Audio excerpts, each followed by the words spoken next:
कौन बताएगा सीजर के बारे में? सीजर सुना है सबने? It is also known as fits और इक्टस। कौन बताएगा?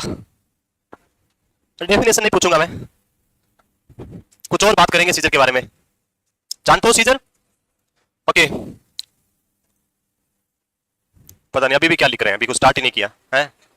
आपका ये जो सेंस ऑफ ह्यूमर है बहुत खतरनाक है? आप लोग बिना कुछ बोर्ड पे लिखे हुए भी आप आधे घंटे तक लिख सकते हो, इतना पावर है आपके अंदर है। यस बताओ, सीजर के बारे में डिस्कस करते हैं, बात करते हैं आगे से। बताओ सीजर जानते हो? है हाँ आप बता दो, कोई नहीं। नहीं सीजर के बारे में जानते हो? अब मैं क्वेश्चन अभी पूछूंगा, जानते हो आप? सीजर सुना है? पढ़ा होगा पहले कभी। सो सीजर कोई डिजीज है या नहीं है? नहीं हम तो एपिलेप्सी की बात ही नहीं कर रहे, हम किसकी बात कर रहे हैं? सीजर की बात कर रहे हैं। एक पर्सन को इधर अभी सीजर आ गया, उसको कोई डिजीज है या नहीं है? नहीं है। ओके ये बेल्डर नहीं है, बैठ जाओ। और कौन बताएगा? Yes seizure is a disease और नॉट? है सिम्टम है कौन सी डिजीज का? If it is a symptom then कोई ना कोई डिजीज होगी जिसका सिम्टम होगा। Which disease? So it is not a symptom. बैठ जाओ भैया, बताओ भाई सीजर क्या है? What is seizure? Is a disease और इट्स अ नॉर्मल कंडीशन? हाँ है डिजीज है। किस टाइप की डिजीज है? इलेक्ट्रिकल एक्टिविटी होती है।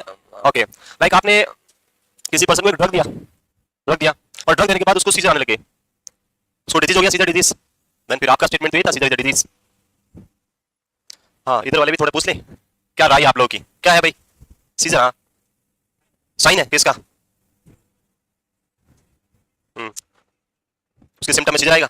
नहीं। लॉस ऑफ कॉन्शियसनेस भी आ सकती है, हेडेक भी हो सकता है, सीजर भी आ सकता है। और सीजर क्या है? एक डिजीज है या नहीं है? डिजीज नहीं है। ओके बैठ जाओ। हाँ बताओ, आपके पास में पीछे पीछे पीछे। हाँ बताओ, आप ही बता दो।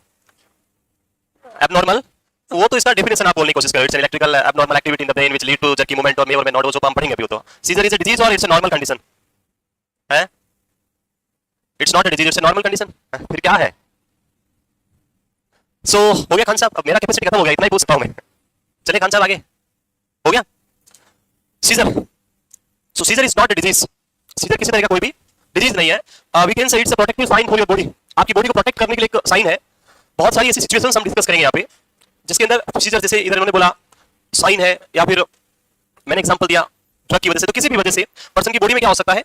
सीजर आ सकता है। दूसरा जो एक सीजर का रॉन्ग कॉन्सेप्ट जो आपके माइंड में होता है, सीजर आना मतलब क्या होता है? सीजर आना मतलब क्या होता है? आपको क्या लगता है सीजर क्या होता है? पर्सन को क्या हो रहा है या इसको क्या बोलेंगे? Seizure. So it is not only this, ये होना ही सीजर नहीं है। Many times person will not have jerky movement, will not have any type of motor involvement, only the sensory involvement or only the loss of consciousness is there. Still the person is having seizure. So seizure का meaning सिर्फ jerky movement नहीं है. Sometimes jerky movement is present और sometimes jerky movement is absent. Yes. ये खान साहब आपका कहना उधर है, फिर ये कैसे पकड़ रहा है इधर? हैं? How it is possible? इधर से कैसे आ रहा है?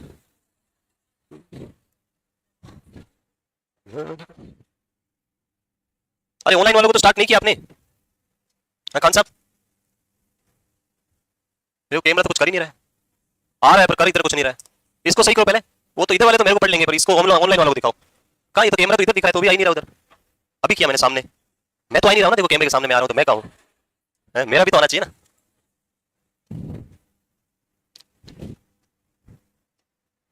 एचडी वाला है? एचडी नहीं है। नहीं मैं आ नहीं रहा हूँ ना। कहाँ आ रहा हूँ खान साहब? गेम खेल रहे मेरे साथ। हाँ ये तो उसी का।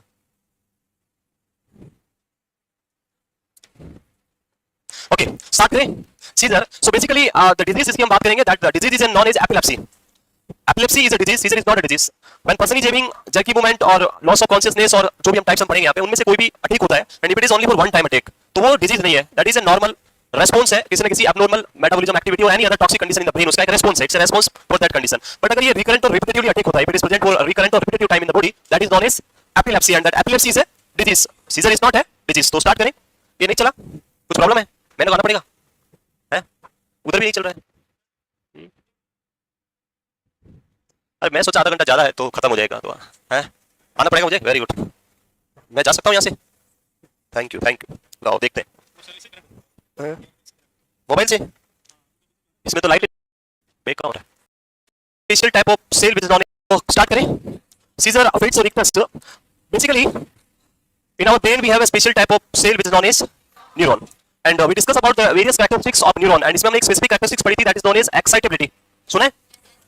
एक्साइटेबिलिटी और irritability. What is excitability? What is excitability? Ability to response है stimuli.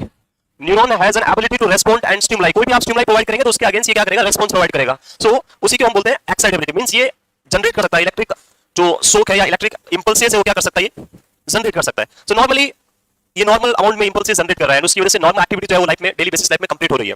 Some time it may be possible कि द ग्रुप ऑफ न्यूरॉन और whole brain neuron may start producing abnormal impulses. Abnormal impulses. These abnormal excessive impulses lead to excessive stimulation of brain, excessive stimulation of motor activity in the skeletal system or voluntary muscles, and that lead to various symptoms. That condition is known as seizure.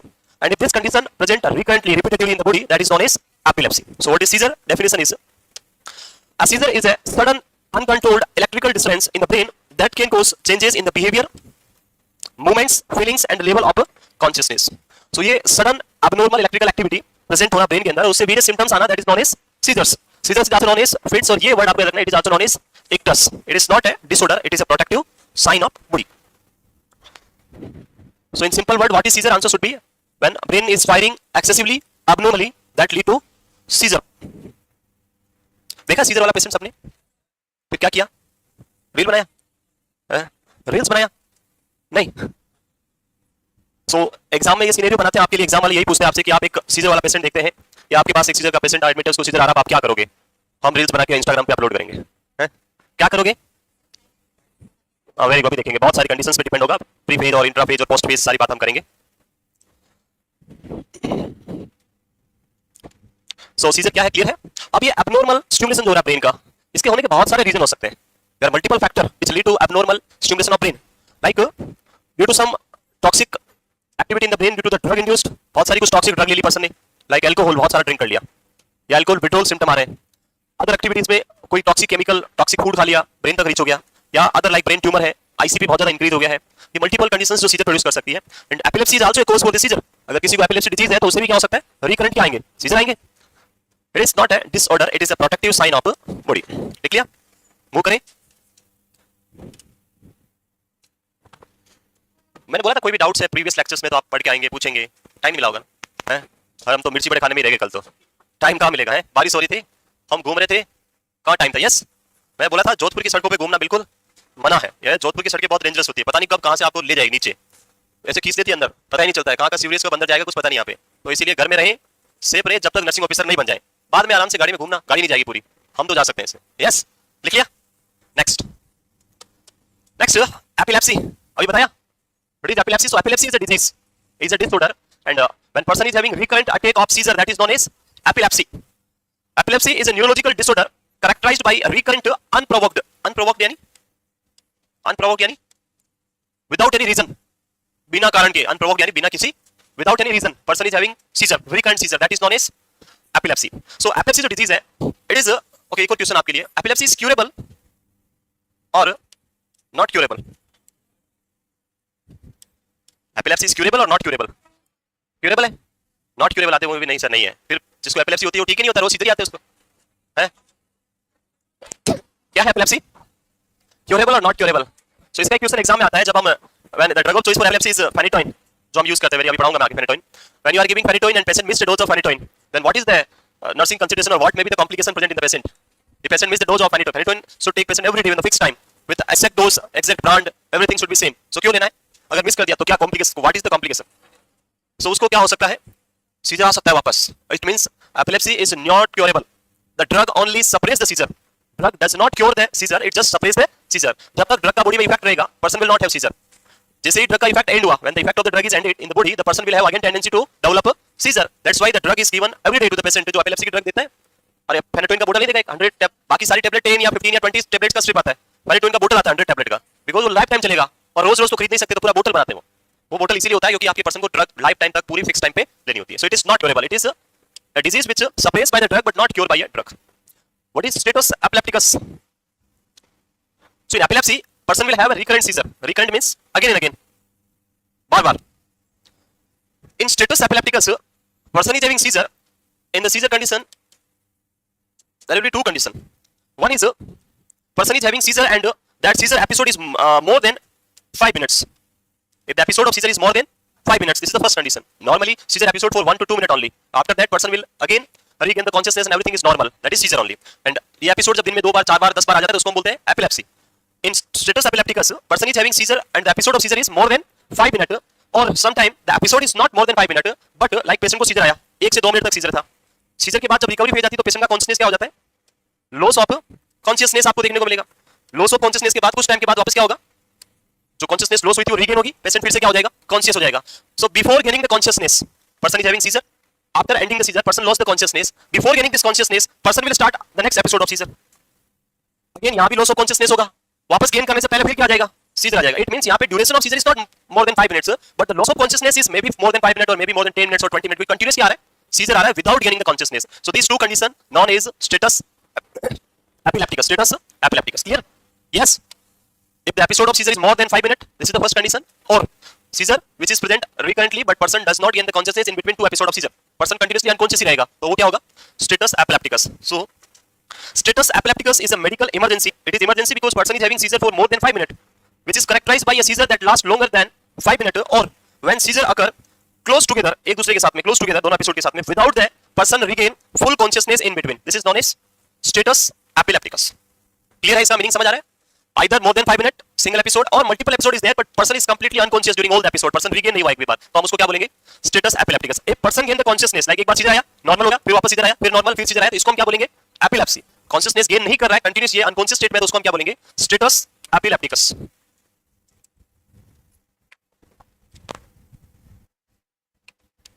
Which condition is more danger? Epilepsy or status epilepticus? Status epilepticus is more dangerous because in this person is having seizure for more than 5 minutes and due to the decreased oxygen or perfusion lead to brain damage, permanent brain damage हो जाएगा और person coma में चला जाएगा. So that is more dangerous. That's why it is known as medical emergency. तो seizure, epilepsy and status epilepticus तीनों में difference clear है? Yes? Yes.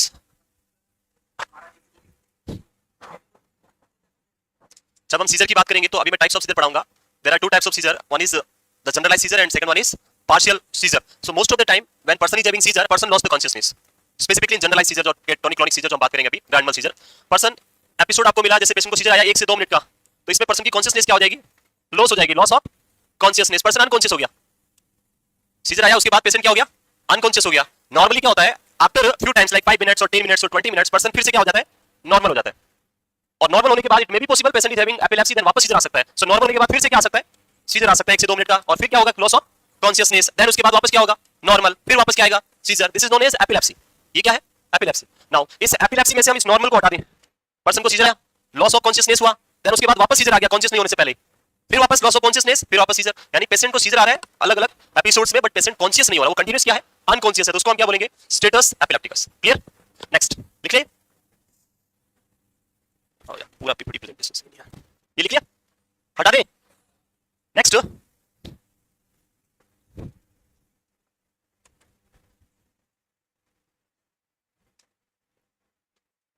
there is a condition which is known as febrile seizure. Next is the febrile seizure. What is febrile seizure? Febrile means fever or high temperature, high body temperature, and due to the body temperature is very high, body का temperature बहुत ज़्यादा है, febrile seizure आ रहा है. यानी temperature is more than 105 degree, hyperpyrexia और one term is hyperpyrexia and one is hyperthermia. You know difference between these two term? Yes sir. तो इतना जल्दी बोलते हो आप लोग, और जब मैं बात करूंगा आंसर की तो नहीं बताओगे. Hyperthermia and hyperpyrexia. What is the definition of hyperthermia? When body temperature is 105, then that is known as hyperthermia. So temperature is 105 or more, equal to or more 105 degree Fahrenheit. This is known as hyperthermia. And then what is hyperpyrexia? 105 degree Fahrenheit. इसको बोलेंगे hyperpyrexia. फिर दोनों में क्या difference है? 101. Very good. किसमें? इधर या इधर है? क्या बताओ बताओ. हाँ, और हाइपरपायरेक्सिया. ओके, सुना इन्होंने क्या बोला? क्योंकि आप लोगों को आपकी बातें करनी है, अभी खड़ा करेंगे, कुछ पता है नहीं, 101 कुछ पता बस ये. और ये एग्जाम में वन लाइनर एमसीक्यू जाते हैं ऐसे, फिर वहां ऐसे मुंह देख रहे होते हैं इसको, ये नहीं आता मुझे, तो अब क्या करूं मैं? सो क्या है डिफरेंस पीछे से? यस बताओ. लास्ट इसलिए ये इधर सबसे लास्ट में बैठे. कौन बैठा है? खड़े हो जाओ. क्या होता है हाइपरपायरेक्सिया एंड हाइपरथर्मिया डिफरेंस? पढ़ा है दोनों टर्म्स कभी? है 108. वेरी. अरे 108 नहीं होता भाई, 105 ही होता है दोनों में. ये तो सही है, ये गलत नहीं है. अब आप बताओ क्या डिफरेंस है? है? पीछे क्यों बैठते हो? है कंफर्टेबल है? आगे जगह नहीं है? उधर पूरी बेंच खाली थी, अभी आए हो देखो, बाकी पूरी बेंच खाली थी। कल से आगे बैठना है, ठीक है? क्या नाम है? तो कल से आप यहाँ दिखने चाहिए या जहाँ भी जगह मिले पहले आ जाओ, तुरंत आगे यहाँ बैठ जाना आगे, ठीक है? बैठ जाओ. So hypothermia and hyperpyrexia sir will teach you in the fundamental of nursing in detail, but the simple thing is when hypothermia is temperature more than 105 degree for night, it is due to external condition, like बाहर का temperature बहुत high है and उससे हम warm हो जाएंगे, गर्म होंगे, गर्मी होती है and your body temperature will increase if it is more then 105, जिसको हम हिंदी में बोलते हैं लू लगना, हीट स्ट्रोक होना. That is example of hyperthermia. And in hyperpyrexia this is due to any this pathological condition or disease condition when you having any type of disease infection is there or any type of disease condition, and due to that condition a person is having temperature more than 105, that is known as hyperpyrexia. Temperature is same in both condition, more than 105. Next, so febrile seizure is the type of seizure which is occurred due to increased body temperature, and when body temperature increase तो brain का functioning जो condition है वो नहीं रहेगा, function proper नहीं करेगा, abnormal firing करेगा और seizure आएगा. This is very common in children, most common in pediatric patient children. इसका क्वेश्चन आया था, a patient is suffering with this hyperpyrexia and in evening or night rounds doctor जो आया उसने राउंड लिया, after round doctor mention as a continuous CST लिखा है, continuous same treatment. Doctor ने क्या लिख दिया? CST. Patient is having hyperpyrexia और हाइपरथर्मिया जो भी था, पर टेंपरेचर 105 से ज्यादा था. डॉक्टर ने क्या लिखा? Continuous same treatment. Now in the night the children develop the seizure, children develop the seizure and because of the seizure the child is having a serious complication. बच्चे में क्या हो गया? बहुत सीरियस कॉम्प्लिकेशन हो गया. Now who is responsible for this condition? The nurse, the doctor और the attendant और the ward boy? Who is responsible for that condition? Question समझ आ गया? टेंपरेचर था 105 डिग्री, नर्स ने बोला टेंपरेचर ज्यादा है, 105 डिग्री हो रखा है. डॉक्टर ने राउंड लिया, राउंड के टाइम बता दिया उसको. डॉक्टर ने क्या लिखा? Continuous same treatment. अब अगले दिन उस रात को सीजर आ गया, कॉम्प्लिकेशन हो गया. Then who is responsible for the complication? The answer is the assigned nurse is responsible for this problem. Doctor is not responsible because when doctor is mentioning continuous same treatment you have to question कि आप इसको इस hyperpyrexia के लिए treatment क्यों नहीं दे रहे हैं. इसका कोई स्पेसिफिक रीजन है? अगर है तो आप मेंशन करें ताकि कॉम्प्लिकेशंस होगा तो उसके लिए आप रिस्पांसिबल होंगे. अदरवाइज आप इसको ट्रीटमेंट क्यों नहीं प्रोवाइड करें उसका रीजन आपको पूछना है. इट इज योर राइट्स, लेकिन उसके लिए हमें नॉलेज होगा तब हम पूछ पाएंगे. हमें पता ही नहीं तो हम यही देखेंगे सीएसटी लिख दिया, चलो मुझे कुछ नहीं करना है, बस चलने दो. लेकिन जब हम एनएबीएच और जेसीआई हॉस्पिटल्स के अंदर जाएंगे वहां पे देखेंगे तो वहां पे बहुत सारी रिस्पांसिबिलिटी होती है नर्स पे. एक अगर आप ड्रग की बात करें, डोज गलत लिखा डॉक्टर ने तो आपकी भी रिस्पांसिबिलिटी है, आप भी रिस्पांसिबल हो. वहां पे पहला जो असाइन पर्सन है वो आएगा वहां पे प्रॉब्लम में कि आपने चेक क्यों नहीं किया, अगर गलत डोज थी तो आपने क्यों दिया. एक कॉमन सेंस इंसिडेंट हुआ था, मैंने पहले भी आई थिंक बताया होगा.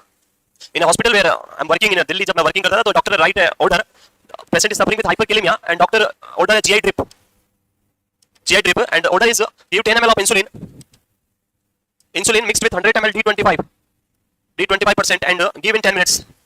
This is the order.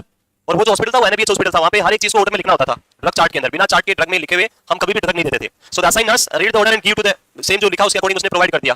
सो उसने 10 ml इंसुलिन लिया, 100 ml डेक्सट्रोज में मिक्स किया और पेशेंट को लगा दिया. After the next 1 minute patient is on ICU with endotracheal intubation and patient is in the जो अपन बोलते हैं जिंदगी और मौत के बीच में लड़ रहा है. अभी मे बी पॉसिबल पेशेंट की डेथ हो जाएगी, मे पॉसिबल पेशेंट जिंदा रहेगा. Who is responsible? The nurse is primary responsible for this condition because when you are reading any order always remember insulin is never given in ml, it always ordered in international unit. Insulin is prescribed in international unit not in ML. So जब आप order को पढ़े तो आपको तुरंत doctor को call करना है कि आपने 10 ml लिखा है, क्या मैं दे दूं? वो बोले यस तो दे दो, फिर उसकी रिस्पांसिबिलिटी है. लेकिन अगर आपने बिना पढ़े बिना सोचे विदाउट एनी थिंकिंग 10 ml निकला, 1 ml is equal to 40 international unit. एक में कितना होता है? 40. So if you give 10 ml then you are giving 400 international unit and this is more than enough to kill a person. 400 international unit यानी आपका sugar 0 हो जाएगा, 0 से भी माइनस में जाएगा एंड पर्सन की डेथ हो जाएगी. सो ये रिस्पांसिबिलिटी आपकी भी होती है, लेकिन उसके लिए आपको क्या बनना पड़ेगा? नॉलेज रखना पड़ेगा, आपको नॉलेजेबल होना पड़ेगा, तभी आपको कोई कुछ बोलेगा नहीं तो फिर हर कोई सुनाएगा कहीं पे भी. समझ रहे? यस और नो? चलिए आगे. Next. So in febrile seizure that causes fever, high temperature and it is very commonly present in children. The drug of choice for this condition is diazepam. Diazepam. What is the group of किस group में आती है drug? Palm, लाम याद है? All the group of drug which having palm और लाम, these are the diazepam. Other लाम पाम जो होती है इसकी अगर हम बात करें तो that is known as benzodiazepines, जिसको मैं बोला था उसे benzodiazepam के नाम से याद रखना है. benzodiazepam. So these are the benzodiazepines, anti-anxiety drugs. So you will give diazepam with PCM, paracetamol साथ में देंगे. Next is convulsion. कितनी टर्म्स है भाई? What is convulsion? Convulsion है. Who will differentiate me the convulsion with these all terms जो हमने पढ़ी? epilepsy, seizure, epilepticus. Convulsion कुछ होता है? क्या होता है? देखो ये सारी बेसिक टर्म्स होती है और आप फर्स्ट क्लास से ही पढ़ रहे हो तो बीएससी फर्स्ट ईयर से ही. बताओ फिर. यस. जर्की मूवमेंट है. What is conversion? बताओ आपके पास में. हाँ इनको बताओ, आप बताओ आपके पीछे बताओगे. What is conversion? सुना है? टर्म सुना है? What is conversion? Any idea? नहीं है? ये सीजर है या अलग है? नहीं पता? कोई नहीं. और कौन बताएगा? यस आप बताएंगे. You understanding what I am asking? What is seizure, sorry what is conversion?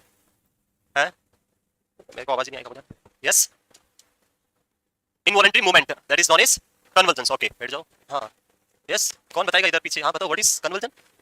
You have any idea about the conversion? Uncontrolled jerky movements आना, दैट इज कन्वर्जन। तो सीजर में भी था ना जर्की मूवमेंट? नहीं, ओके कोई नहीं, अनकंट्रोल्ड जर्की मूवमेंट इनका कहने का। आप बताएंगे, बताओ। Jerky movement with loss of consciousness, बैठ जाओ। पैथोलॉजिकली है तो कन्वर्जेंस है, नॉर्मल है तो कन्वर्जेंस नहीं होगा। फिर नॉर्मल क्या होगा? यस बैठ जाओ। So convergence in simple word, conversion is a subtype of seizure. ये क्या है सीजर का? It's not a primary thing, it's a secondary thing.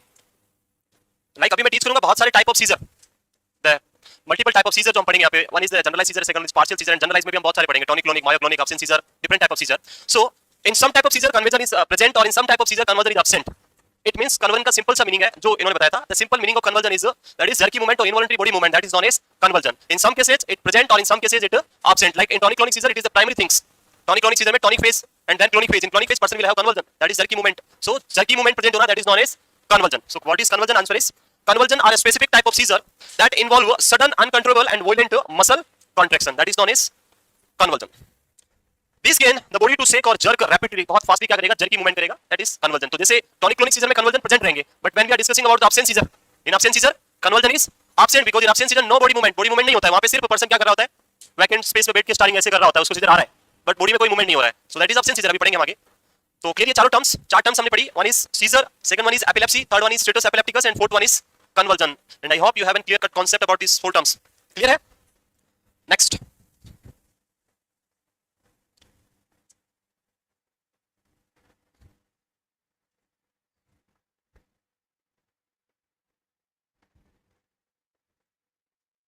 Move करें आगे।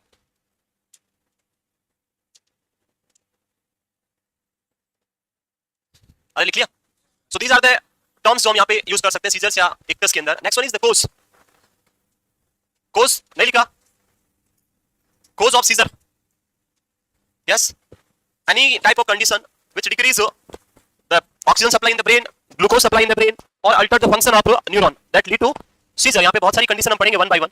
First is brain injury, direct injury to brain, either it may be traumatic injury, stroke, infections like meningitis, all condition lead to seizure. Next is metabolic imbalances like low blood sugar, electrolyte imbalances again lead to seizure. Substance withdrawal, alcohol withdrawal symptom आते हैं, scissor आता है उसमें। alcohol withdrawal symptoms से पढ़ेंगे आगे alcohol के बारे में। alcohol it's important for your exam, alcohol के बारे में बहुत क्वेश्चंस पूछे जाते हैं। one is very common question is related to alcohol, this is the hallucination. Which type of hallucination present in? First listen the question, there are two conditions. One is a patient is having alcohol intoxication. Which type of hallucination present in person? alcohol intoxication. Intoxication means उसने बहुत ज्यादा P रखी है, full नशा हो रखा है, कौन सा hallucination होगा? And the second question is when a person is having alcohol withdrawal symptom means आपने उसको नहीं दे रखी है, बंद कर दिया, अब उसको hallucination हो रहा है, कौन सा hallucination होगा? And in both condition person will have different types of hallucination. Two types, one is auditory, one is visual. अब आपको दोनों को डिफरेंशिएट करना है, कौन सा किसमें होगा? किसमें होगा? ऑडिटरी किसमें होगा? ऑडिटरी विड्रॉल सिम्पटम में, एंड नॉर्मली विजुअल हैलुसिनेशन। सो जब भी अल्कोहल इंटॉक्सिकेशन हम डिस्कस करते हैं, जब पर्सन बहुत ज्यादा अल्कोहल ड्रिंक करता है, बहुत ज्यादा ड्रिंकिंग कर रखी है, person very commonly have the visual hallucination, and in case of alcohol in this withdrawal symptom the person will have the auditory hallucination, जो आपको कॉमनली देखने को मिलेगा। नेक्स्ट, नहीं लिखा?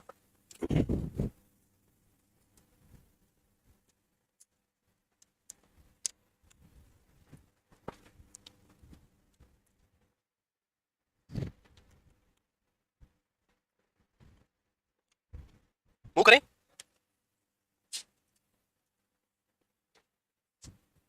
Next, other causes are genetic factor as well as epilepsy. Epilepsy नहीं लिखा? अरे आप लोग लिखने में बहुत टाइम लगाते हो, हैं? इतना टाइम कहाँ है? अभी तो दो डिजीज और बची इसके बाद, अभी तो ये हाथ भी इसका ही कुछ नहीं हुआ है। हमें इस वीक में कंप्लीट कर देना है नर्वस सिस्टम, और अगले वीक में हम पढ़ेंगे नेक्स्ट जेनेटिक्स। जो भी पढ़ेंगे देख लेंगे, मुझे जो अच्छा लगेगा वो पढ़ाऊंगा। जेनेटिक्स एक छोटा सब्जेक्ट है, I will take 4 classes to complete the genetics, और ऑन्कोलॉजी में लगेगा 15 क्लासेस। सो 15 डेज तो हमारे पास अभी कितना हो गया? 14th। We have 14th days, 16th days more. After that we have the सारांश क्लासेस। सो इतना होगा नहीं, ऑन्कोलॉजी कंप्लीट नहीं होगा। कोई नहीं, देखते हैं। ये लिख लिया? हाँ, क्या लगाना है? Morning class? अरे भाई मैं गवर्नमेंट सर्वेंट एम्स का एम्प्लॉय हूँ, मुझे ड्यूटी भी करना पड़ता है। I have to. सर भी बहुत बिजी है, वो आज झंडा रोड यहाँ कर रहे हैं, कल वहाँ करेंगे, परसों कहीं और करेंगे, वो है नहीं यहाँ पे। मैं अकेला इसलिए तो भागता रह रहा हूँ इधर उधर। इसलिए सर आएंगे, अवेलेबल हो जाएंगे बहुत जल्दी, और उसके बाद हम ऑब्वियसली नॉट सेट जो हमारी साइंस क्लासेस है उससे पहले कार्डियक की क्लास कंप्लीट हो जाएगी और स्केलेटन की कंप्लीट हो जाएगी। जो 2 क्लासेस पेंडिंग है वो कंप्लीट हो जाएगी, और बाकी ये कंप्लीट करके मैं जेनेटिक्स भी कंप्लीट कर दूंगा और उनको हम स्टार्ट कर चुके होंगे, एंडोक्राइन भी आपका पूरा हो जाएगा। नेक्स्ट मूव करें जेनेटिक फैक्टर्स। जेनेटिक्स फैक्टर में सर्टेन जेनेटिक कंडीशंस और प्रीडिस्पोजिंग फैक्टर्स, जेनेटिक्स को भी पढ़ेंगे आगे डिटेल में। Epilepsy is also a cause.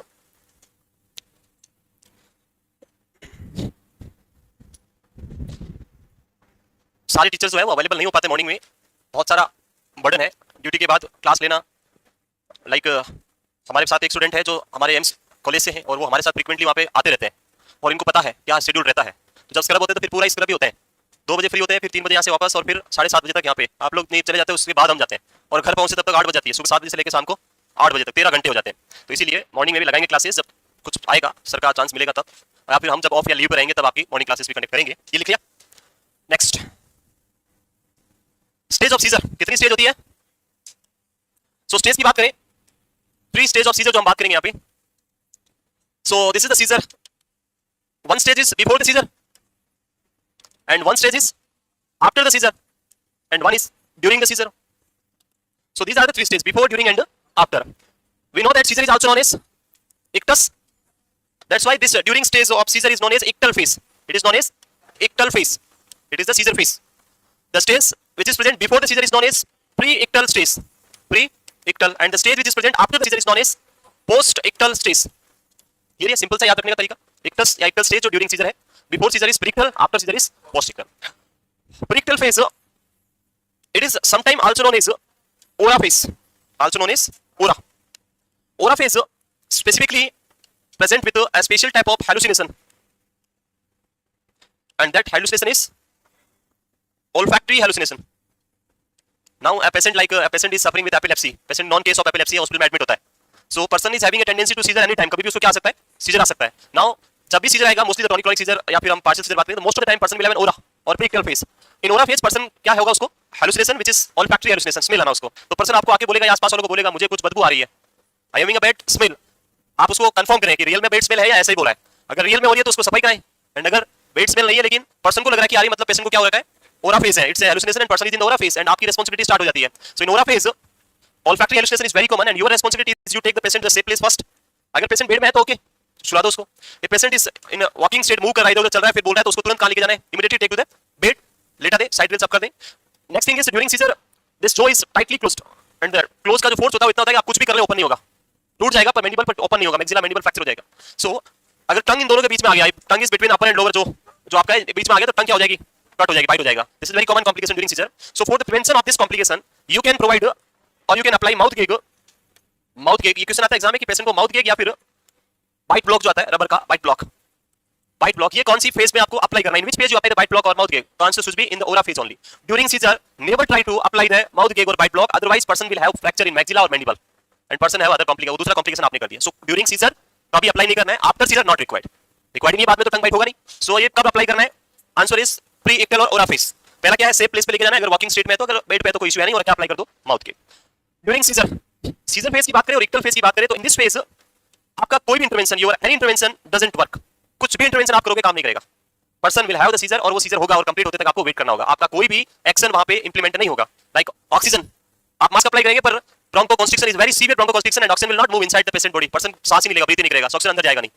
Other things अगर हम बात करें तो ड्रग्स, सीजर के टाइम ड्रग्स देने से सीजर तो आएगा, फिर भी आपको कुछ वहां पे मिलेगा नहीं बेनिफिट्स। सो जब भी सीजर आ रहा है तो आपकी first responsibility, first is a patient walking, और जब ऐसा है तो उसको सेफ प्लेस पे लेके जाना, that is the first priority. Second is observation, you have to observe the patient की person is having seizure, which type of seizure is there, सिर्फ एक हाथ में आ रहा है या पूरी बॉडी में आ रहा है, आप ऑब्जर्व करें।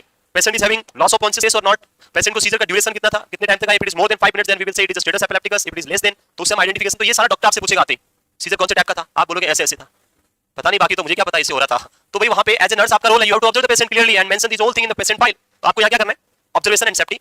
The post ictal phase, as we know that in during seizure phase person is having a severe bronchoconstriction and dyspnea, so in body oxygen level is very low and hypoxia रहेगा, तो उसको complete करने के लिए patient को क्या required है, oxygen. So in post ictal phase our first priority is airway. Post ictal phase में पहली प्रायोरिटी, फर्स्ट प्रायोरिटी क्या है, airway. First is you have to secure the patient airway, airway को प्रॉपर ओपन करें, head tilt lift manoeuvre, a person is not suffering with any type of spinal cord injury or cervical injury, a patient is suffering with cervical injury, then use the jaw thrust maneuver and open the airway. After opening the airway, apply the oxygen source जो भी है आपके पास, उसे oxygen apply करें, provide the patient sideline position to prevent the risk of aspiration, vital monitoring, ये सारा कब आएगा, post-ictal phase में। So this is different priorities in different stages. This is aura phase. This is the actual phase where person is having seizure or ictal phase, and this is the post ictal which is also known as recovery phase. Recovery phase. तो ये है तीन phase आपके यहाँ पे, preictal stage और aura phase, ictal phase and post ictal stage, 3 stage of seizure. Aura phase is always followed by olfactory hallucination. You know about the hallucination? बताया था मैंने एक दिन. Hallucination is not false perception. हमेशा याद रखिए, false कब होता है? जब उसका कुछ राइट होता है, कुछ होता है तभी फॉल्स होता है. फॉल्स कब होगा? लाइक मेरे हाथ में मार्कर है और आप बोलो ये तो पेंसिल है, तो ये क्या है? गलत है. अब मैं बोलूं क्या है, आप बोल रहे हो ये तो पेंसिल है. कहां है? कुछ है, फिर भी आपको लग रहा पेंसिल है, तो गलत कैसे है? How it is wrong? कुछ है ही नहीं तो गलत कैसे होगा? सो वो आपका परसेप्शन आपको फील हो रहा है. You having perception in the absence of stimuli. So perception in the absence of stimuli, that is known as hallucination. And the false perception, that is known as illusion. उसको हम क्या बोलते हैं? Illusion. Like आप गलत कर रहे हैं, इसको पेंसिल बोल रहे हैं, तो उसको हम क्या बोलेंगे? That is a false perception in the presence of stimuli, that is known as illusion. Next types of seizure, दो टाइप का होगा. Generalised seizure. Generalised seizure means when person is having seizure in we can say abnormal activity in both hemisphere of the cerebrum, जो brain के दोनों hemisphere right and left, यानी whole brain affected है. Whole brain के अंदर क्या हो रहा है? abnormal फायरिंग हो रही है. तो कौन सा सीजर आएगा? Generalised seizure. It is also known as grand mal seizure. Generalised seizure और grand mal seizure. A very common question about this seizure asked in the exam about ECT. During ECT person is having seizure. होता है? कहां पे आता है scissor? ECT पढ़ा पहले. Scissor आता है ECT में नहीं आता है.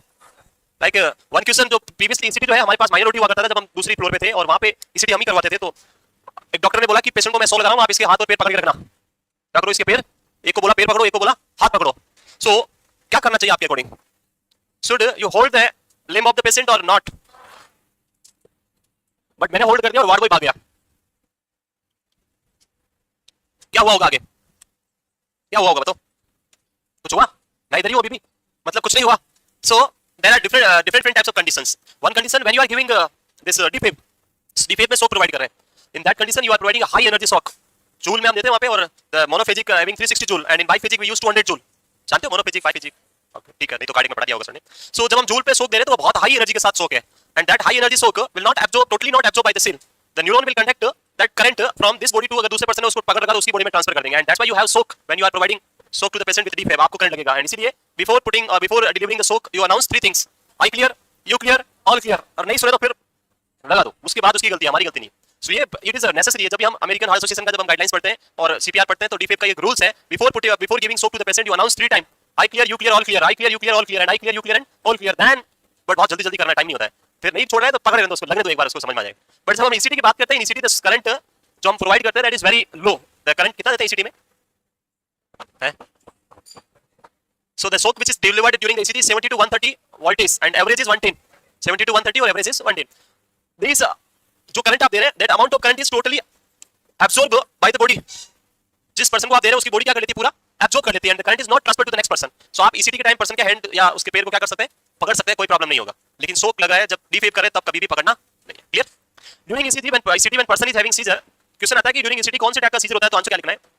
Person is having grand mal seizure और जनरलाइज्ड सीजर और sometime tonic clonic seizure. But seizure जो आता है वो सिर्फ किस पार्ट में आता है?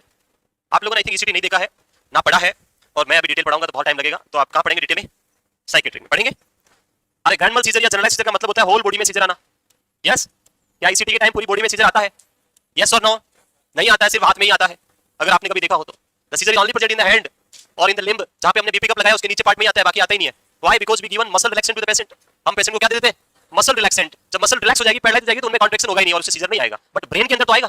सो whole brain is stimulated but muscle is not stimulated because of the effect of muscle relaxant. To prevent the effect of muscle relaxant in hand, यहां अगर पूरी बॉडी पैरालाइज होगी तो पता कैसे चलेगा सीजर आया नहीं आया? तो हम क्या करते हैं, यहां पे 2 बीपी कप लगाते हैं. इसके क्वेश्चन आया था नोट सेट पे कि student nurse is observing ECT procedure and the assigned nurse applying 2 BP cup to the patient on one in right hand and one in left hand. फिर उसने student nurse से पूछा why you are applying 2 BP cup. So in question लिखा one is for vital monitoring, the second one is for. Second का क्या purpose है? एक तो बीपी मेजर करने के लिए है, दूसरा क्यों लगा रहे हैं? So we apply the second BP cup and inflate it nearby 150 to 200 pressure के साथ, mm of Hg pressure. That pressure, उतना प्रेशर जो होगा वो क्या करेगा, जो ब्लड सर्कुलेशन जो यहाँ पे वेन से जो सर्कुलेशन हो रहा है वो स्लो हो जाएगा. और जब सर्कुलेशन बंद हो जाएगा तो ड्रग्स आपके इस पार्ट में reach, muscle relaxant will not reach here, it present above this part. So ये वाला पार्ट नॉर्मल रहेगा, बाकी पूरी बॉडी क्या होगी? पैरालाइज. और जब ये पार्ट नॉर्मल होगा तो यहाँ पे क्या आएंगे? सीजर आएंगे. सो वो सीजर को देखना है कि कहाँ पे आ रहा है, उसके लिए हमें एक पार्ट तो चाहिए. तो either we will put BP cup on one limb और either we put on one hand. बाकी डिटेल में पढ़ाएंगे आपको सर. तो याद रहेगा तब तक कौन सा सीजर आता है during ECT, the grand mal और टॉनिक क्लॉनिक और generalised seizure. The types of seizure are tonic clonic, myoclonic, absent seizure और atonic seizure. And in partial seizure, we have two types: simple partial and complex partial seizure. Two types of seizure. In partial seizure, one part of brain is firing abnormally, and in generalized seizure, whole brain is firing abnormally. So पूरी brain जब generalise पूरा brain abnormal fire करेगा तो पूरी body में क्या आएंगे आपको सीजर आएगा. एंड जब पार्शियल सीजर में एक पार्ट ऑफ ब्रेन करेगा तो उस पार्ट के रिलेटेड बॉडी पार्ट में आपको क्या देखने को मिलेगा, सिम्टम्स ऑफ सीजर आएंगे. तो सबसे पहले स्टार्ट करेंगे इसके साथ टॉनिक क्लॉनिक सीजर.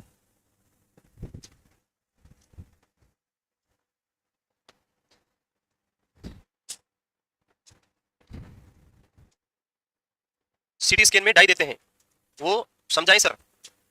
हाँ सीटी स्कैन में डाई देते हैं, देते हैं नहीं देते? अरे लिखवाया तो था मैंने, सीसीटी नहीं लिखवाया था, NCCT and CCT. CCT contrast CT scan. So CT scan में डाई देते हैं क्योंकि हमें बॉडी के उस पार्ट को स्पेसिफिकली विजुलाइज करने के लिए, देखने के लिए हमें डाई की रिक्वायरमेंट होती है. डाई जो एक स्पेसिफिक टाइप का कलरिंग मटेरियल है, कलर प्रोवाइड करता है. डाई का मतलब कलर.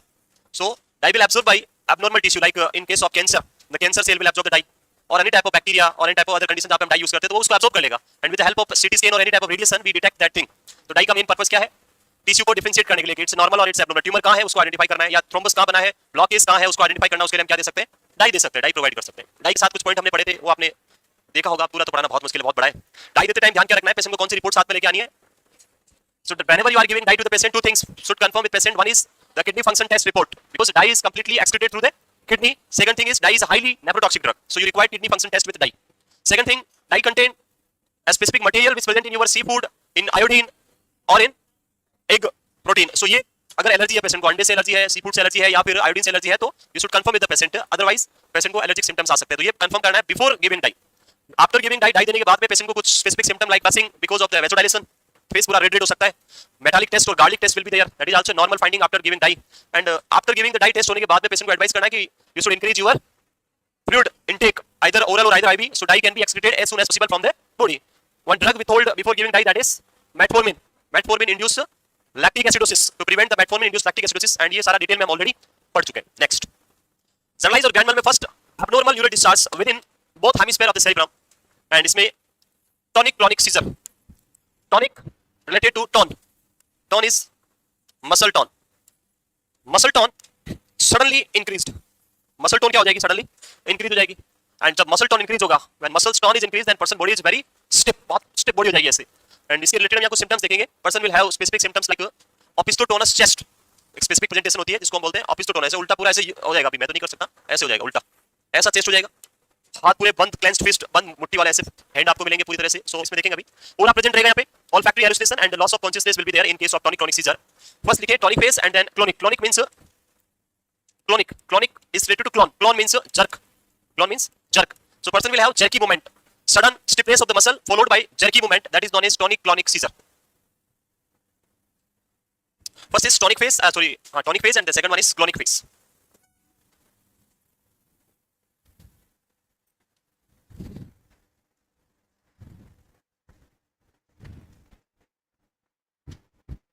ठीक है?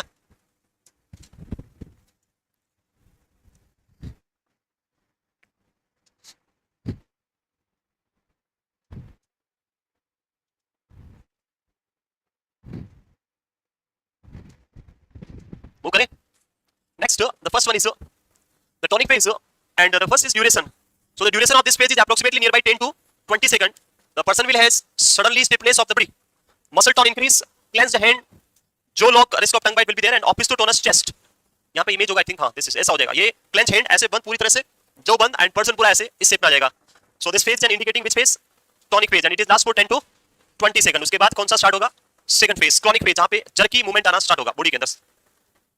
ऑपिस्टोटोनस यानी हिंदी में बोलते हैं धनुषाकार. ऑपिस्टोटोनस यानी धनुषाकार. ऑपिस्तो यानी धनुष.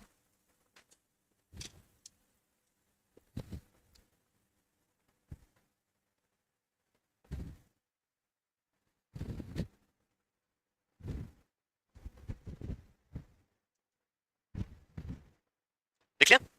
वो करें. After this tonic phase, the person will enter into the next phase, that is clonic phase. In clonic phase, this phase is followed by sudden jerky movement. लिख लिया ये? Next clonic phase, it is last for 20 to 30 second, maximum 1 to 2 minutes तक हो सकता है, पर normally कितना time है ये? 20 to 30 second. Jerky movement of body, frothing from mouth. Frothing मतलब वाइटिस झाग आना, मुंह से झाग आने लग जाएंगे ऐसे, frothing. Hyper ventilation, because of hypoxia person will enter into the not, it is not permanent coma, it's loss of consciousness. इससे बेटर क्या लिखें आप, loss of consciousness. It is temporary, not permanent. Loss of consciousness. So this is the tonic clonic seizure, because this seizure is having two phases. One is tonic phase and second one is clonic phase. That's why it is known as tonic clonic seizure. In tonic phase, muscle tone suddenly increase followed by jerky movement of the body lead to tonic clonic seizure. So hyperventilation means person will try to breathe. Like अगर आप किसी का बंद कर दो तो person क्या करेगा, कोशिश करता है. So that is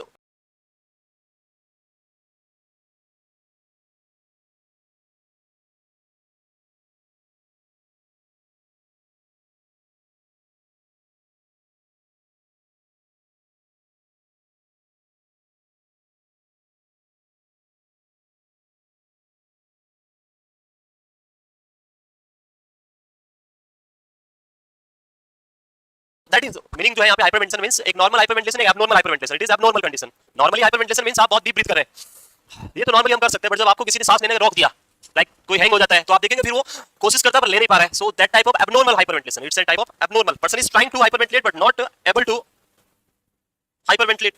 Abnormal. और इस क्या होगा, hypoxia होगा. This is an abnormal. Person is trying to hyperventilate but not able to breathe. Not able to breathe. So ultimately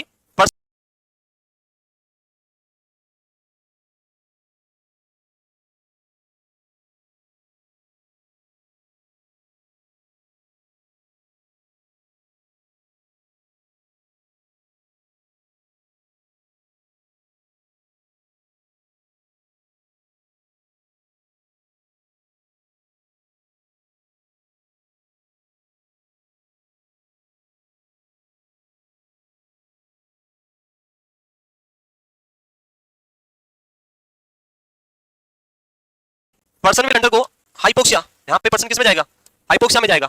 Like a patient is suffering with asthma. Asthma का patient देखा है? In asthmatic patient, person is breathing बहुत ऐसे hyperventilate करता है, but still person is having low oxygen in the blood. Why? Because person is trying to breathe very deeply or very fastly, but he is not able to take sufficient oxygen because of narrowing of the airway. जो आपका this allergic reactions हो रही है, उससे आपका bronchus क्या हो गया, narrow broncho constriction is there, and उससे आपका hyperventilate कर रहा है, but oxygen appropriate नहीं है. Same यहाँ पे भी होगा कि person is trying to hyperventilate, but he is taking less amount of oxygen, and person will undergo hypoxia. Next, memory impairment. One more point is mentioned here, that is ये क्या लिखना है, LOC. यहाँ पे क्या है, memory impairment. So which type of memory impaired?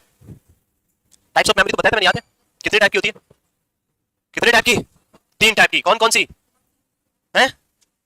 There are 2 types of memory, short memory and long memory, not 3. Short memory is having 2 types, immediate and recent, and long is also known as remote. Immediate मतलब अभी की अभी वाली, नाम बताया थोड़ी देर बाद पूछा भूल गए, पता नहीं क्या बताया था. That is immediate memory. Recent means within 24 hours. Remote बनानी पुरानी memory. So in this condition, which memory loss is there? Immediate, recent or remote? Which memory loss is there? मैंने 3 नाम बोले, शॉर्ट टर्म लॉन्ग टर्म नहीं पूछा, आपसे ये पूछा. ऑब्वियसली शॉर्ट टर्म ही होगा, पर इसमें भी 2 है, immediate and recent. Which memory loss occur? So person will have the immediate memory loss. Immediate memory loss आपके person में देखने को मिलेगा. It is temporary. वापस आ जाएगा कुछ ही देर में, person ठीक हो जाएगा. Next, drug of choice, valproic acid. Valproic, it's valproic not valproic, इसको हम गलत स्पेल करते हैं. It's an valproic. Other word में इसको क्या बोलते हैं, valproate. Valproate. It's an anti-seizure drug. Valproic acid कैसे काम करती है, valproic acid कैसे काम करती है ये, what is the mechanism of action of valproic acid? So valproic acid की बात करें तो valproic acid stimulate a specific type of neurotransmitter receptor which is known as GABA. But it's not this GABA, it's a type of neurotransmitter. GABA एक तो हमारा इधर वाला देसी GABA वो नहीं है. GABA होते हैं GABA is the gamma amino butyric acid. This is the GABA. So it stimulates the gamma amino butyric acid receptor और neurotransmitter को increase करती है. Now GABA is a inhibitory neurotransmitter और excitatory neurotransmitter. Type of GABA. अरे मैंने neurotransmitter भी पढ़ाया था, टाइप भी लिखवाए थे, लिखाए थे नहीं लिखवाए थे. So GABA is a major inhibitory neurotransmitter. Primary inhibitory neurotransmitter is a GABA. When GABA is stimulated, which action is stimulated? Inhibition, क्योंकि इसका काम ही क्या है, inhibitory action. So ये brain में किसको stimulate करेगा, inhibition को. Inhibition किसका, electrical activity of the neuron will be inhibited, and when electrical activity of the brain is inhibited, then जो excessive abnormal firing हो रही थी वो क्या हो जाएगी, decrease, and the seizure will reduce, खत्म हो जाएगा, problem solve हो जाएगी. So this is the mechanism of actions of valproic acid. याद रखेंगे, action is on GABA receptor, stimulate the GABA receptor. हटा दें. Therapeutic range 50 to 100 microgram per ml, and the side effect is alopecia. Alopecia is loss of hair. When hair loss is occurred due to any medical condition, medical management, that is known as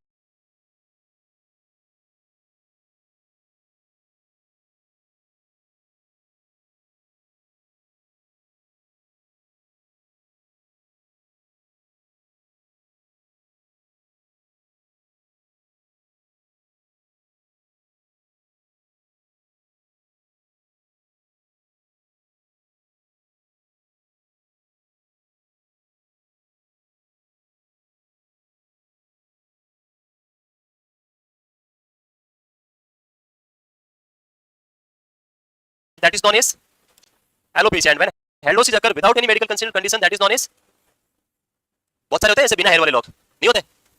और एक को chemotherapy दिया hair loss हो गया, एक को chemotherapy नहीं दिया फिर भी है उसके बिना हेयर वाला एरिया, उसको क्या बोलेंगे? That is known as, that is alopecia है। क्या बोलते हैं पता नहीं सर, हम तो टका बोलते थे, बाकी पता नहीं। What the term is use, what, पता नहीं कौन सी टर्म बना रहे हैं, न्यूरोलॉजिज्म कर रहे हैं मेरे साथ। ब्लॉन्ड क्या बोलते हैं? हेयर लॉस, हेयर नहीं होते उसको क्या बोलते हैं? पता नहीं, कुछ नहीं पढ़ते आप लोग। हेपेटोटॉक्सिसिटी, व्हाट इज, कल मैंने दो क्वेश्चंस दिए थे, one is related to inotropic, chronotropic and dromotropic, याद है? ड्रोमाट्रोपिक पढ़ा कर जाके सर, कल तो मिर्ची बड़े तो खा रहे थे आप, बार बार क्या पूछते हो, को निकल पड़ जाना। हेपेटोटॉक्सिसिटी। नेक्स्ट फेनिटोइन, फेनिटोइन जानते हो? Phenytoin is the drug of choice in epilepsy. Epilepsy के अंदर ड्रग ऑफ चॉइस आपका आंसर क्या होगा? Phenytoin. So when person is having a sudden episode of seizure or the tonic-clonic seizure, prime choice is in hospital or in any emergency area, we will give the valproic acid. But when person is required to suppress the seizure activity for a chronic period of time, लंबे time तक आपको continuous drug देनी है, तो वहां पे हमारी choice valproic acid नहीं होगा। valproic acid is used in acute situation. In chronic condition like epilepsy, life time चलेगा, तो वहां पे हम क्या देंगे पेशेंट को? We will give the phenytoin. So phenytoin जो है वो लॉन्ग टर्म बेसिस पे घर पे लेने के लिए चलती रहेगी कंटिन्यूस। हॉस्पिटल में सडन एपिसोड आया तो हम valproic acid का इंजेक्शन मिक्स किया 100 ml में पेशेंट को पुट कर देंगे दे देंगे। Next myoclonic. So myoclonic seizure is, यहाँ पे दो टर्म्स है, one is myo and second one is clonic. Myo is related to muscle and clonic means अभी बताया था jerk. So in this type of seizure person does not have tonic phase. यहाँ पे स्टार्ट किसके साथ होगा? With jerky movement, there is no tonic phase, person is only having clonic phase. So that type of seizure is known as myoclonic seizure. Jerky movement of single muscle group और any limb, single limb. Drug of choice is carbamazepine. कल पढ़ी थी? नहीं sir, कल कहाँ पढ़ी थी आप, ऐसे झूठ बोल। Drug of choice for trigeminal neuralgia, कल बताया था। Mechanism of action,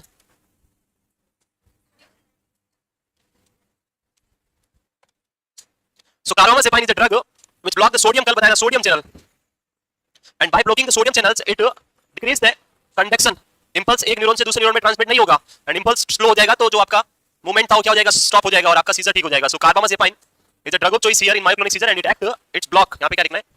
block the sodium channel. Next, therapeutic range is 5 to 12 microgram per ml. Side effect is leukocytopenia, decreased number of leukocyte or WBC. When person is having the decreased number of white blood cells, lead to higher chance for developing infection. So कभी-कभी question आता है, patient is having carbamazepine and person is suddenly develop the fever. After having carbamazepine for 1 month, person now developing fever. अब आपका role क्या है? क्या करोगे? So fever क्यों आ रहा है carbamazepine देने से? Because carbamazepine causing leukocytopenia, which is decreased number of white blood cell that lead to infection, and the clinical presentation of infection is fever. First signs जो आता है symptom body में, the clinical presentation is fever, is the classical presentation of infection. So you have to stop the drug and inform to, withhold the drug and inform to doctor. Next, sir के पास नहीं है कुछ भी, यहाँ लिखो जल्दी जल्दी, टाइम कहाँ है? Next type of seizure, third is the absence seizure.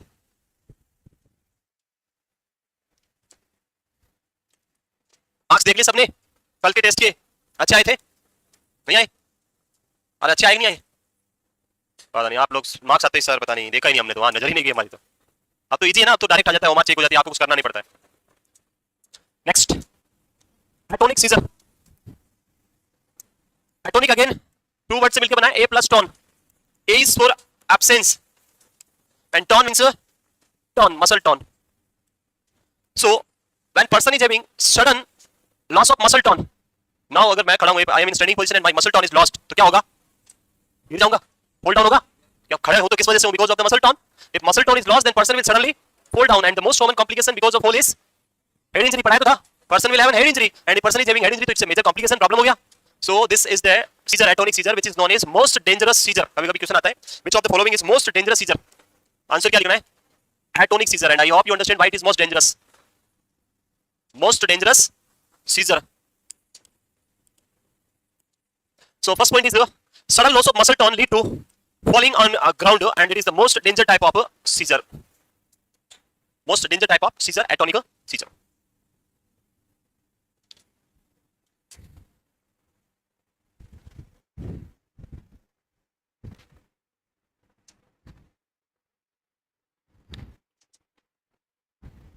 So tonic-clonic seizure, myoclonic seizure, atonic seizure, and the next one is the absent seizure. Last seizure is an absent seizure. So नाम में लिखा हुआ है absent seizure. जो आपको लगता है seizure वो absent होगा यहाँ पे. आपको लगता है ऐसा होना ये seizure है वो क्या होगा? Absent होगा. उसको हम क्या बोलेंगे? Absent seizure. It is the most common type in pediatric. बच्चों में होने वाला सबसे common seizure, absent seizure. Most common in children. No loss of consciousness, no motor symptom, involuntary movement कुछ नहीं होगा. बच्चा सिर्फ क्या करेगा पूरे दिन भर? Staring in vacant space just like a daydreaming. दिन में सपने देखना. ऐसे बैठ जाएगा.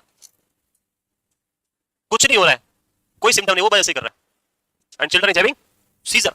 So this is known as absent seizure. To rule out the diagnosis, we will go for CT scan and best one is an MRI और EEG, electroencephalography. आप find out कर पाएंगे कि बच्चे में सीजर आ रहा है. ब्रेन के अंदर एक्सेसिव abnormal फायरिंग हो रही है. जो आपको symptoms में appear नहीं हो रहा है. There is no motor symptom, no loss of consciousness, but person is having abnormal activity inside the brain. Sometime when the absent seizure is appear multiple time in a day, जब दिन में बार-बार आता है. एक बार कर लिया 10 मिनट हो गए बैठा है फिर ठीक हो गया. That is absent seizure. और ऐसा दिन में सुबह से शाम तक बैठा ही है. 50 बार, 100 बार, 150 time. That type of condition is known as petit mal seizure. Recurrent attack of absent seizure is known as लिखा क्लियर. आई थिंक मुझे लगता है बहुत लंबा टाइम हो गया हमें इसको पढ़ते हुए नर्वस सिस्टम को. नहीं हुआ. मैं जब पीपीटी को देखा था कल तो मुझे ऐसा लगा है बहुत लंबी हो गई इस बार. या नहीं हुई है. आपकी नोटबुक कितनी भर गई? 1 2 कब पढ़ोगे इतनी सारी?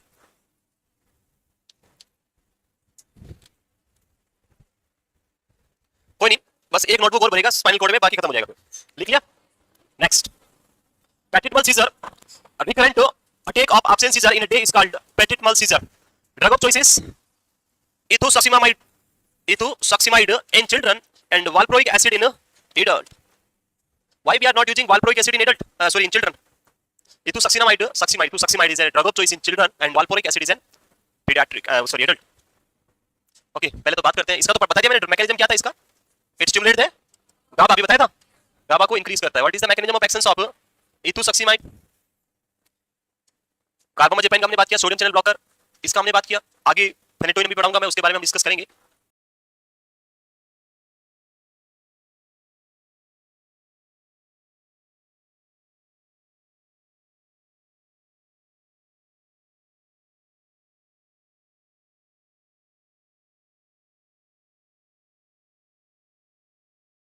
क्या है इसका? नहीं पता सर हमें.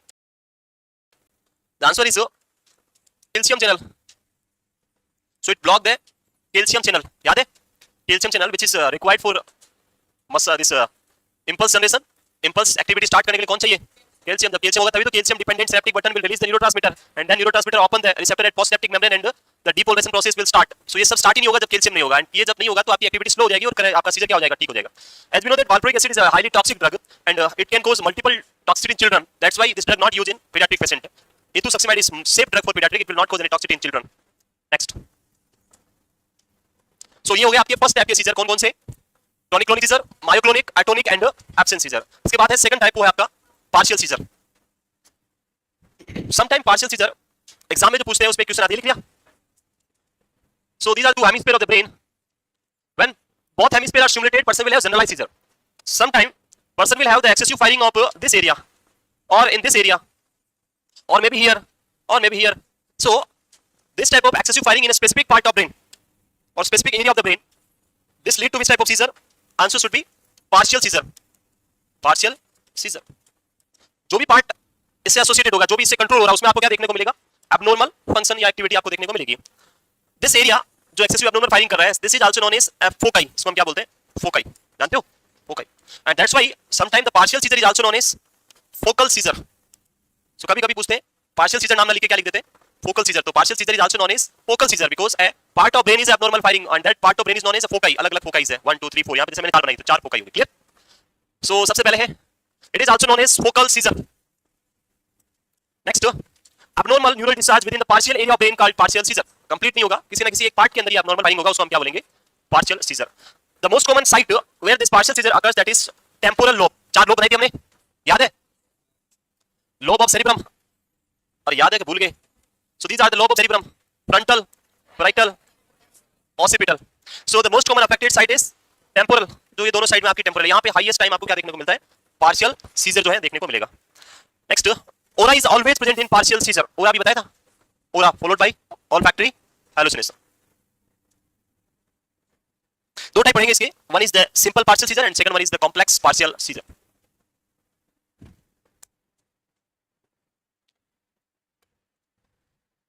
बिकॉज ऑफ हर्निएशन हम पढ़ते जैसे lumbar puncture, after lumbar puncture there will be a chance for headache. हो सकता है, क्यों होता है उसका रीजन तो पढ़ाया था मैंने, आई थिंक.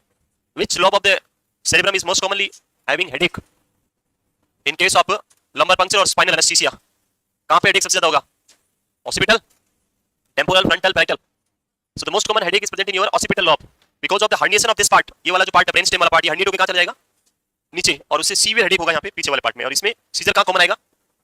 जो पार्शियल सीजर का फोकल या फोकाई प्रेजेंट रहेगा वो कहां रहेगा? Temporal, most common in temporal lobe. Types, दो टाइप. फर्स्ट लिखिए आप, simple partial seizure. In simple partial seizure, name is only the simple, बाकी बहुत कॉम्प्लेक्स है ये.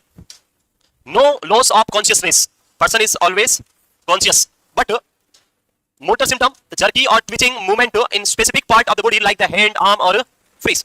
अगर राइट साइड में है तो लेफ्ट साइड के हैंड, आर्म और फेस के अंदर आपको देखने को मिल सकता है. अगर लेफ्ट साइड में है तो राइट साइड वाले पार्ट में आपको ये मोटर सिम्टम्स आ सकते हैं. In sensory symptom, unusual sensation such as tingling, numbness, visual or auditory hallucination or strange taste or smell. So this is totally depend on which area involved. Like area for taste, क्या होता है?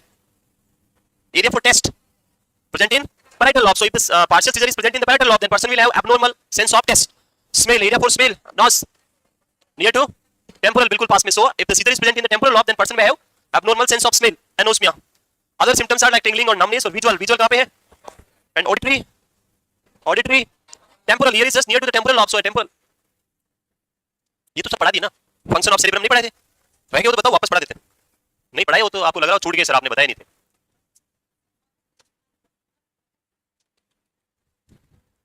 There are two types of seizure. One is generalized seizure and the second is partial seizure.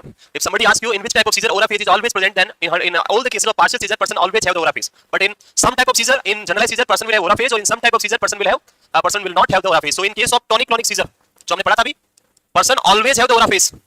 But in case of this myoclonic seizure, atonic seizure or absence seizure, person will not have any type of aura phase. Absence of aura phase is there. So अगर question पूछे कि 100% aura किसमें होगा, तो partial seizure का कोई भी type होगा उसमें आपको क्या देखने को मिलेगा? ओरा आएगा. लेकिन जब हम जनरलाइज हो जाएंगे तो only one seizure, tonic clonic seizure will have aura phase. बाकी सीजर में क्या होगा? ये एब्सेंट रहेगा. नेक्स्ट, ये लिखिए. नेक्स्ट वो करें.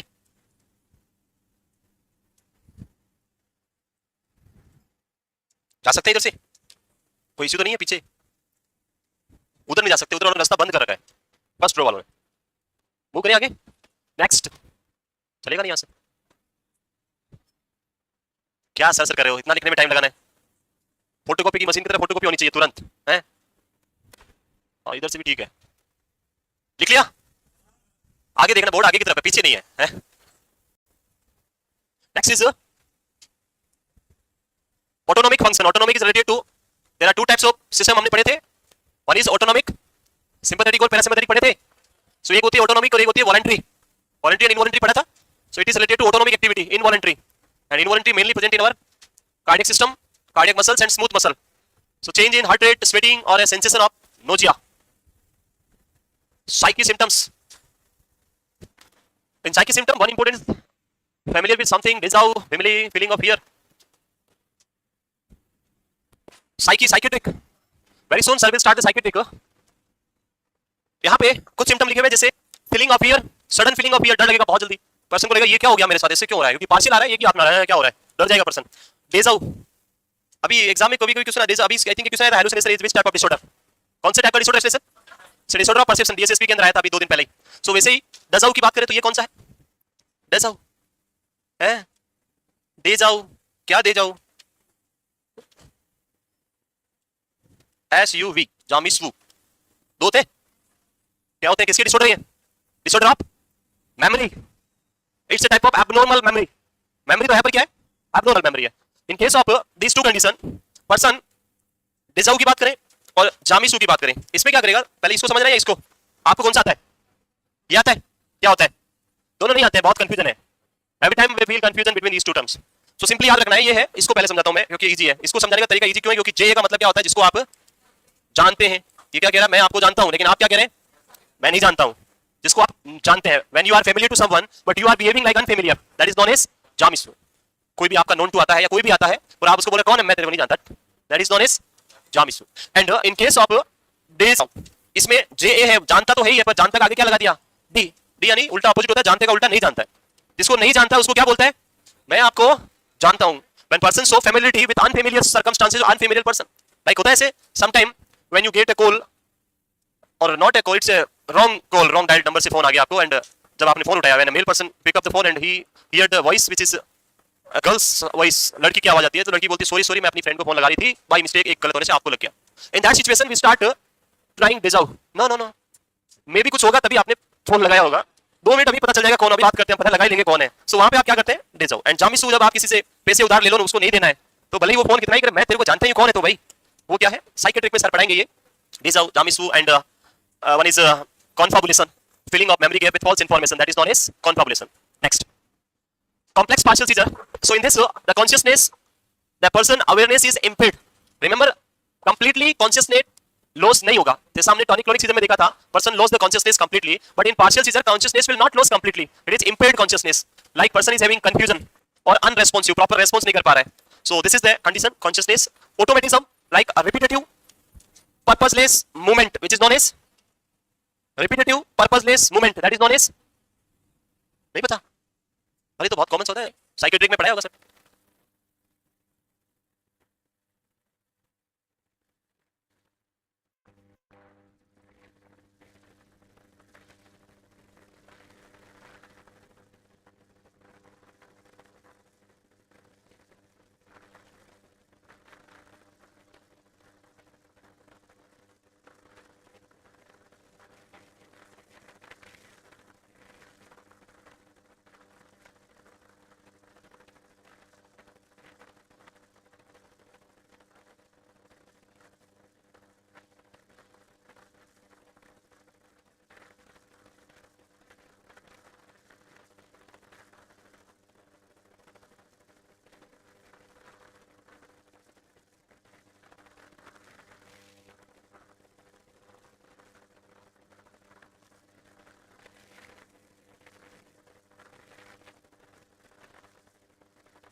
Mannerism is the repetitive motor activity purposelessly, that is known as mannerism. And ecopraxia means you are not performing activity repetitively, you are performing the activity by seeing others activity, दूसरों को देख के होता है, it's known as monkey like act।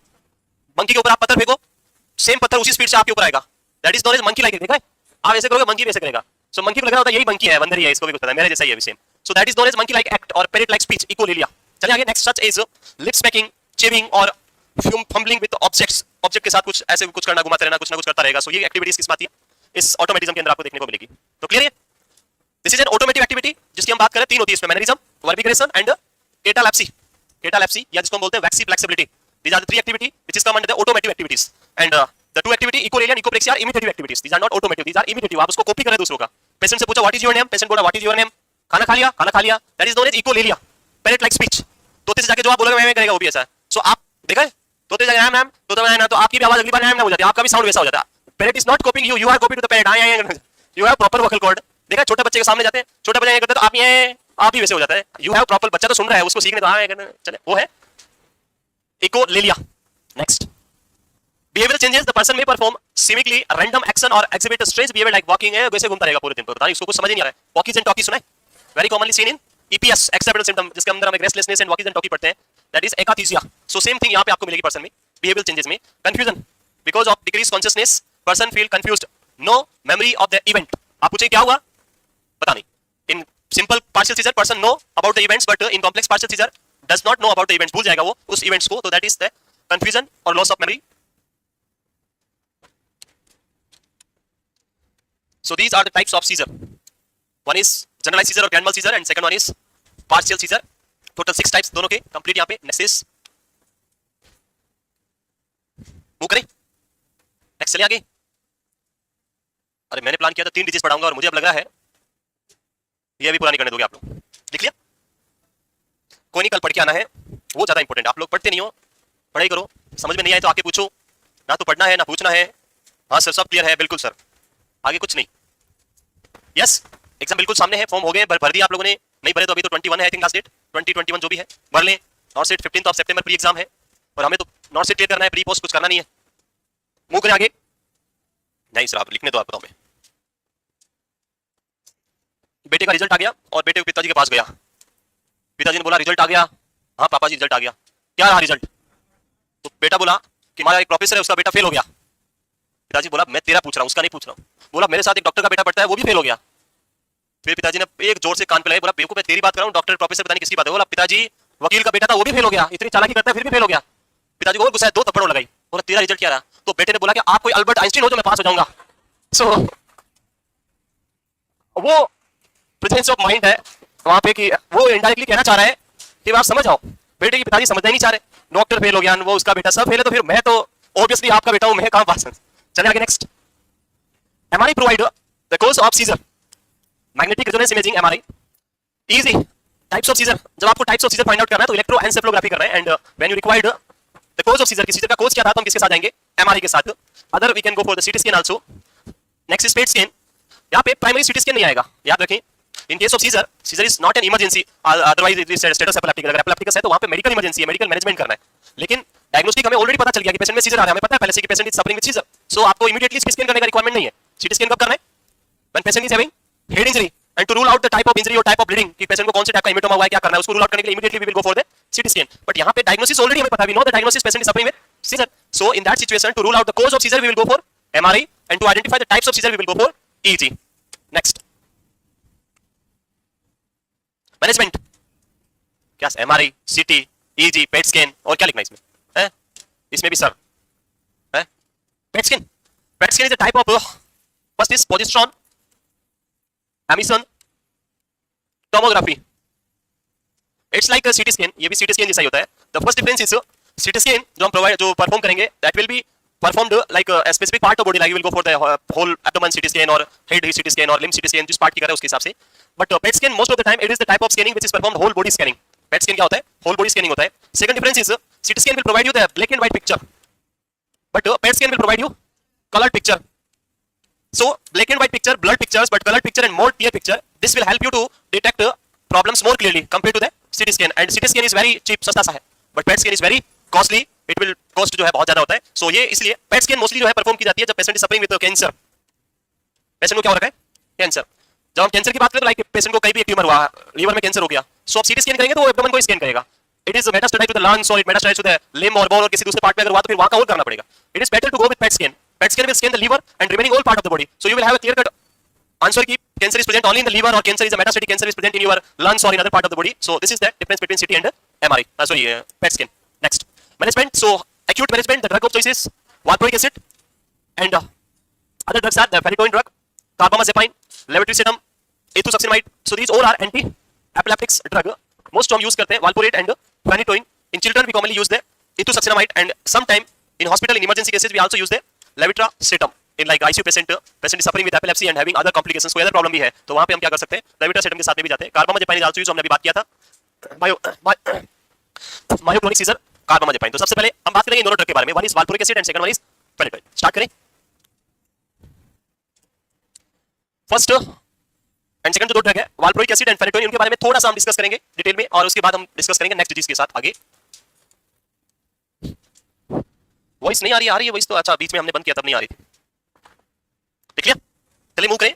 Next is your part nursing responsibility. आपकी क्या responsibility है? तो आई थिंक सारी रेस्पॉन्सिबिलिटी तो हमने पढ़ ली. यस और no? So first is before a seizure if it is an anticipated or expected. So when a patient is admitted to the hospital you collect the history और history में आपको पता होगा कि patient is a non case of epilepsy or not a non case of epilepsy. पता होगा पहले If patient is already non case of seizure, then you always have an anticipation that patient may have the seizure at any time. कभी भी patient को आ सकता है, seizure आ सकता है. So अगर आपको anticipated है तो क्या क्या ध्यान रखना है? The first one is identify any known triggers or warning sign like aura that the patient may experience before as seizure. So first aura को identify करना है. उसके लिए आपको कैसे पता चलेगा aura? Warning sign of seizure is aura with the help of olfactory hallucination. तो ये क्वेश्चन पूछ ले कि which of the following is the warning sign of seizure? Aura or olfactory hallucination. Second one is educate the patient and family. Yes, because all the time आप patient के पास नहीं बैठे रहोगे. You are not sitting with patient every time. Her time patient के साथ कौन बैठेगा? Relatives. So आप उनको भी बता सकते हैं, educate कर सकते हैं. Educate the patient and family about seizure precautions such as avoiding triggers to taking medication as prescribed and what to do during as seizure. Patient को बताना है कि किस किस से ये सीजर आने के चांसेस हैं, उनको ध्यान रखें फैमिलीज को. ड्रग नहीं लेने पे सीजर आ सकता है तो ड्रग को ऑन द टाइम लेना है. एंड अगर सीजर आ गया तो क्या करना है वो भी आप उनको बताएं कि इनको सीजर आ गया तो ऑब्जर्व करें, उसके बाद साइडलाइन पोजीशन दे, पानी पिलाना नहीं है तुरंत, उसके बाद मुंह में कुछ डालना नहीं है. गांव में ये प्रैक्टिस होती है, कुछ डालेंगे मोजा सुंगाएंगे, पता नहीं क्या क्या करेंगे, गंदा वाला लाके सुनाते होता है. सो वैसे ही ऑल फैक्ट्री रजिस्ट्रेशन हो रहा है और उसके पास लाके वो सड़ा सा सॉक्स लाके उसको दे रहे हैं, उसको कुछ पता नहीं चलेगा सीजर में क्या पता होगा, आप अपना नाक बंद करके भाग जाओगे. सो it is a wrong practice. ऐसा नहीं करना है. आपको ना मुंह ओपन करना है ना कुछ करना है. सीजर आ रहा है आने दो, कुछ टाइम बाद वो रुक जाएगा, फिर उसके बाद अपना मैनेजमेंट स्टार्ट करें. नहीं होता ऐसा? होता है. It's a common practice because I am belong to village. मैं तो अभी यहाँ जोधपुर अभी आया हूँ, पहले तो गांव में रहता था. So I seen whole the practices, सारी प्रैक्टिसेस देखी मैंने टिल 12th क्लास. जब मैं गांव में था तब तक मैंने सब कुछ देख लिया. तो बहुत सारी प्रैक्टिस होती है जो गांव में रॉन्ग होती है. मूव करें आगे. अरे ये लिख तो लिया पहले, क्या इसको same to same copy and paste करते हो आप लोग? Identify the warning sign which is aura या olfactory hallucination and educate the patient and family about seizure precaution. बस ये लिखना. आगे का तो आपको पता ही है सारे क्या प्रिकॉशंस लेने. हाँ नो ही तो बोला. This is wrong practice. Patient is already suffering with hypoxia or difficulty in breathing and you are going for pinching the nose. Specifically इस कंडीशन में या बच्चों को ड्रग देते देखा, छोटे बच्चों को जब आप सिरप पिला रहे हैं, मम्मी ऐसे नॉट मत कर, अरे मम्मी को बोलो मर जाएगा, एक्सप्रेशन कर जाएगा, स्प्लिट करते. सो ऐसा these all are the wrong practices. ये करंट प्रैक्टिसेस अगर हम बात करें तो बहुत खराब है ये. और आजकल के बच्चे तो वैसे ही बहुत एडवांस होते हैं. आजकल आपको ड्रग देने के लिए कोई मम्मी की रिकमेंड नहीं है. बच्चा बोलता है मम्मी ड्रग दे लूं क्या मैं, वो सिरप ऐसे पी जाता है, क्योंकि सिरप ही आजकल आती है अलग ही, ऑरेंज फ्लेवर, एप्पल फ्लेवर है, चॉकलेट फ्लेवर. बच्चा को सिरप में नहीं है, चॉकलेट मिल रही है जैसे आजकल ऐसे ही आता है. तो बच्चे को आजकल पर प्रीवियसली प्रैक्टिसेस थी तो ये गलत प्रैक्टिसेस होती थी और बहुत बार सीरियस कॉम्प्लिकेशन में डेथ भी हो जाती थी. और उनको गांव वालों को लगता है कि ये ऊपर वाले की इच्छा यही थी, बस हम कुछ नहीं कर सकते थे. पर वो ऊपर वाले की इच्छा नहीं थी, ये आपके इसकी वजह से हुआ था. क्लियर है? मूव करें आगे. नेक्स्ट नर्सिंग रिस्पांसिबिलिटी में नेक्स्ट जो है ड्यूरिंग सीजर. सो हमें बात किया ड्यूरिंग सीजर क्या करना है. पहला पॉइंट ऑब्जर्वेशन आपको करना है. सो ensure safety, protect the patient, remove harmful objects. Like आसपास में ऐसा कोई भी हार्मफुल ऑब्जेक्ट है जिससे पेशेंट को इंजरी हो सकती है तो you should remove all that harmful objects. And very important thing, do not restrain the patient. Like आपको लग रहा है कि ऐसे ऐसे करेगा तो इसको बांध देते हैं, फिर ये ऐसे नहीं कर पाएगा. सो दैट में कॉज फ्रैक्चर. सो फ्रैक्चर को प्रिवेंट करने के लिए कभी भी restrain, lose the clothings and turn the patient on their side. ये सारा इंप्लीमेंट करना है ड्यूरिंग सीजर. ये भी बहुत कॉमन प्रैक्टिसेस होती है. जब हम सीजर के पेशेंट को देखते हैं तो लोग उसको टाइटली पकड़ लेते हैं, बांध देते हैं, और उसके बाद जब वो जाता है तो फिर पता चलता है ये हाथ टूट गया. कैसे टूटा? झटके आ रहे थे इसलिए. उससे नहीं टूटा. टूटा किसकी वजह से? रिस्ट्रेंट. रिस्ट्रेंट जानते हो? What is restraint? हाँ, रिस्ट्रेंट मतलब बांधना नहीं है. What is restraint? रिस्ट्रेंट अभी तो 4 दिन पहले मैंने बताया था, फिर वापस बताना पड़ेगा. रिस्ट्रेंट मींस किसी भी पर्सन को अंडर कंट्रोल करना. That is known as restraint. And this under control is having 3 types. You can under control the person by physical means. You can under control the patient by environmental things, or you can under control the person by chemicals, drugs. Physical का means जो आप बोलते हो बांधना, tie करना, that is physical restraint. Like mitten restraint, jacket restraint, जो आपका अलग अलग टाइप के restraint होता है, मम्मी restraint, ये सारे किसमें आते हैं? Physical restraint के अंदर. Environmental restraint means seclusion, jail में बंद कर देना. That is an example of environmental restraint. होता है मुजरिम होता है बहुत अनकंट्रोल हो रहा है, उसको पकड़ के किसमें डाल दिया? जेल में डाल दिया. That is an environmental restraint. You are taking under control of that person. Chemical restraint like anesthesia. By giving anesthetic drug, you are under controlling the person. So anesthesia is a type of example of chemical restraint. यहाँ पे हमें physical restraint apply नहीं करना. Do not apply. Slide पे लिखा हुआ है. And restraint के अंदर एक क्वेश्चन कॉमन आता है, consent वाला, बहुत important. Always remember, whenever you are going for restraint, always take consent from the patient or maybe relative. Patient is minor or in the mental illness, then you will go for consent with relatives. Without consent अगर आपने restraint apply कर दिया तो आपका degree पे restraint हो जाएगा, फिर डिग्री डिप्लोमा कैंसिल हो जाएगा. सो आपको कभी भी बिना कंसेंट के restraint नहीं करना है. With consent you always require a doctor order. Second thing is without doctor order you never restrain any patient. आप अपनी मर्जी से नहीं बांध सकते. You require doctor order to restrain a patient. This consent is always valid for 24 hours. Not only for restraint, for every type of consent is only valid for 24 hours. And specifically for same day. 24 hours means ये नहीं कि अभी ले लिया तो कल शाम तक चलेगा. अगर मैंने अभी consent, now if I am taking consent at 5 PM, that consent is only valid for midnight 12 PM. When date change, you should change the consent, new one जो आपको consent देना पड़ेगा. So valid for maximum 24 hours but same day, not on the other day. And this consent, this doctor order is only valid for 12 hours. You need doctor order 2 times in a day. एक दिन में अगर आपको पूरा restraint करना है तो 2 बार आपको क्या करना पड़ेगा? डॉक्टर्स ऑर्डर लेना पड़ेगा. तो ये कुछ बेसिक पॉइंट, बाकी डिटेल में फंडामेंटल में आप पढ़ेंगे. डू नॉट, क्या नहीं करना है during seizure. So do not restrain बताया मैंने अभी, to prevent the fracture. Do not place any object in patient mouth, बताया था स्टार्टिंग में। अगर पुट करना है तो कब करेंगे? इन ओरा फेज ओनली, इसमें कभी भी पुट नहीं करना है। Do not leave the patient alone until the seizure has fully ended and the fully alert, जब तक patient completely conscious oriented alert नहीं होता है तब तक पेशेंट को अकेला छोड़ के नहीं जाना है। ऐसा नहीं सीजर आ रहा है तो देख लेंगे थोड़ी देर बाद हो जाएगा ठीक, छोड़ के चलेगा नहीं। You have to observe the patient clearly, ये है ड्यूरिंग सीजर। उसके अलावा ऑब्जर्वेशन करना है आपको।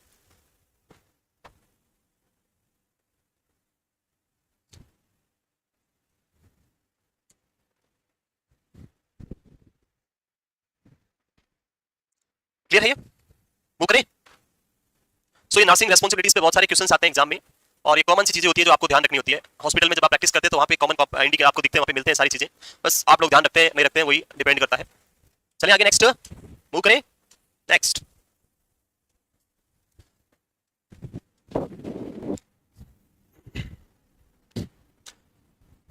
नेक्स्ट सो ये next is observational. Documentation is important, मैंने पहले भी बताया था documentation is most important. You are performing any work और not performing, it's your choice, but documentation is required for every work. अगर आपने डॉक्यूमेंट किया मतलब आपने काम, और आपने भली मत किया हो पर डॉक्यूमेंट कर दिया तो काम कर दिया आपने, और डॉक्यूमेंट नहीं किया और अगर आपने काम किया है फिर भी वो काउंट नहीं होगा। So you required documentation for everything, so documentation is very important. Time the seizure, obviously कितने ड्यूरेशन का था, 1 मिनट 2 मिनट 5 मिनट जो भी टाइम था देखें। Then observe the symptoms like partial seizure, generalize seizure, monitor the types of movement and loss of consciousness. So इससे आपको identification होगा कि कौन से टाइप का सीजर था।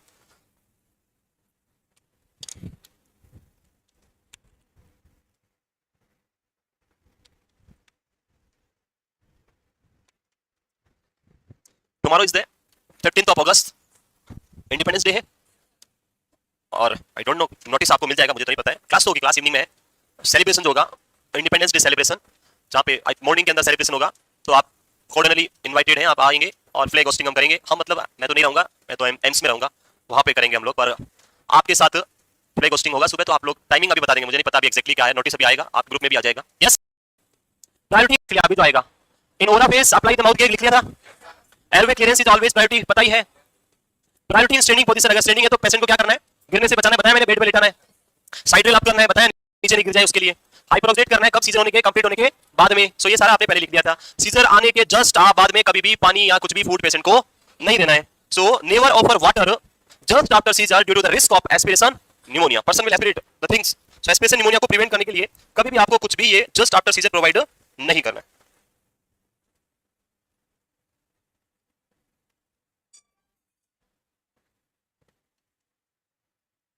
क्लियर?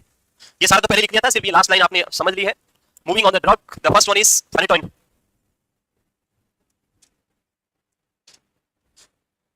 लिखे फर्स्ट ड्रग, अरे कंप्लीट हो जाएगा, लिखने तो आगे चलो। ये पढ़ा पहले लिखा, फेज में नहीं लिखा मैंने सारा, स्टेज ऑफ सीजर, तीनों स्टेज के अंदर यही तो लिखा है सारे। पता नहीं पीपीटी हटाता क्यों नहीं, मैं बोल बोल के थक गया, पर हटाते नहीं। लिख लिया? वो करें। किसी ने मेरे से आके एक दिन पूछा सर पढ़ाई कैसे करें? आप लोग बार बार आके बोलते हो स्मार्ट स्टडी करो, ये करो वो करो, कैसे करते हैं सर ये smart study? Smart board, smartphone सब लाके उससे क्या करो, स्टडी करो, कैसी होगी स्मार्ट स्टडी? तो स्मार्ट स्टडी किसको बोलते हैं पता है आपको? सो एक एग्जांपल दे रहा हूं मैं जस्ट सिंपल सा। आपको एक क्वेश्चन है एग्जाम में, उसको बोलते हैं ईडीडी कैलकुलेशन। आता नहीं आता है? कितने मेथड्स हैं बुक के अंदर ईडीडी कैलकुलेट करने के? कितने मेथड्स हैं? आई डोंट नो कितने टोटल नंबर, पर आपने पढ़े होंगे, you know the very well about the methods. I think 3 methods is there, 3 methods I think है। और उन 3 मेथड्स को जब आप यूज करेंगे, ये फर्स्ट, ये सेकंड और थर्ड, और जब आप डेट निकालेंगे तो जो तीनों से डेट आएगी वो क्या आएगी? सेम आएगी। सो एक स्टूडेंट आता है और पूछता है कि सर ये वाला तो मुझे आता है पर ये दोनों मुझे समझ नहीं आ रहे, ये दोनों समझ में नहीं आ रहे, क्या करें? मैंने कहा छोड़ दो। मान लीजिए एग्जाम में क्वेश्चन आया और एग्जाम वाला पूछता है कि with using of this formula और this formula calculate the EDD, और अगर आपने ये यूज करके निकाल दिया तो क्या उसको पता चल जाएगा? है उसको दिख जाएगा इसने तो ये यूज ही नहीं किया, क्या डेट लगाएगी? जब डेट सब कुछ सेम आनी है, जब सब कुछ सही होने वाला, तो फिर 3 क्यों रखने हैं? पढ़ना कितना है? 1।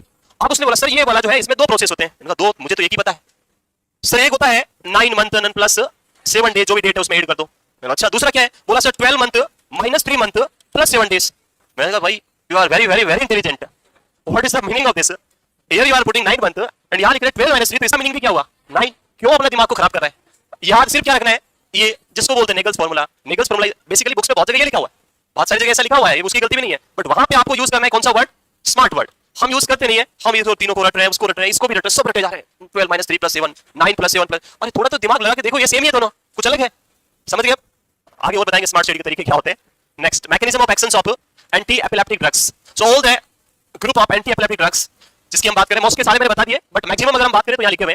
पहला है by blocking the sodium channel. कौन सी ड्रग थी? वाल्पोरिक नहीं था, वाल्पोरिक ब्लॉक है, वाल्पोरिक ब्लॉक है, stimulate the GABA not block. Carbamazepine and phenytoin, these two drugs block the sodium channel. So phenytoin and carbamazepine. Calcium channel A2-succinimide, अभी बताया था.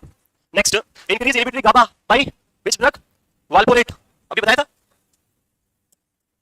Anti-epileptic drugs suppress the seizures but do not cure or prevent epilepsy. मैंने सबसे पहले यही बात बताई थी आपको, किसी भी ड्रग को आप यूज कर लो, कभी भी जो एपिलेप्सी है वो क्योर नहीं होगा, वो सिर्फ क्या होगा, सप्रेस होगा. कभी भी क्योर होना पॉसिबल नहीं है. It only suppress by the drug. इसीलिए लाइफ टाइम तक क्या लेनी होती है? ड्रग. ड्रग जो है वो आपको लाइफ टाइम तक यूज करनी पड़ेगी. In some cases like in case of cardiac problem, in case of brain attack और स्ट्रोक और सीवीआर, और in case of epilepsy person have the medication for whole life. अगर आपके किसी भी पेशेंट को एक बार हार्ट अटैक आ गया तो पूरी लाइफ तक उसकी ड्रग चलेगी. अगर किसी को ब्रेन अटैक आ गया तो पूरी लाइफ तक ड्रग चलेगी. और ये एपिलेप्सी आ गया तो भी लाइफ टाइम तक क्या लेनी पड़ेगी? ड्रग. अगर ड्रग को स्टॉप किया तो tendency to have the stroke, heart attack और एपिलेप्सी वापस आ जाएगा. इसलिए अपने आप को प्रिवेंशन करने के लिए लाइफ टाइम तक क्या लेनी पड़ेगी आपको? ड्रग्स. मूव करें. क्या बोल रहे हो? मैं अभी बता रहा हूं. ड्रग्स कब देगा? क्या बोला? जब हम हॉस्पिटल, देखो सीजर की अगर ये जो ड्रग हम बात कर रहे हैं, ये जो सारी ड्रग्स है, ये सारी ड्रग्स जो है ये हम होम मैनेजमेंट की बात कर रहे हैं. जैसे अगर पेशेंट आपके सामने और सीजर आ रहा है, आपने देखा इमरजेंसी या वार्ड में पेशेंट है, उसको क्या आ रहा है? सीजर आ रहा है. वहां पे हम ये ड्रग्स यूज नहीं करते. वहां पे अलग मैनेजमेंट में अभी बता दिया. लिख लिया? हटा दो इसको एक बार.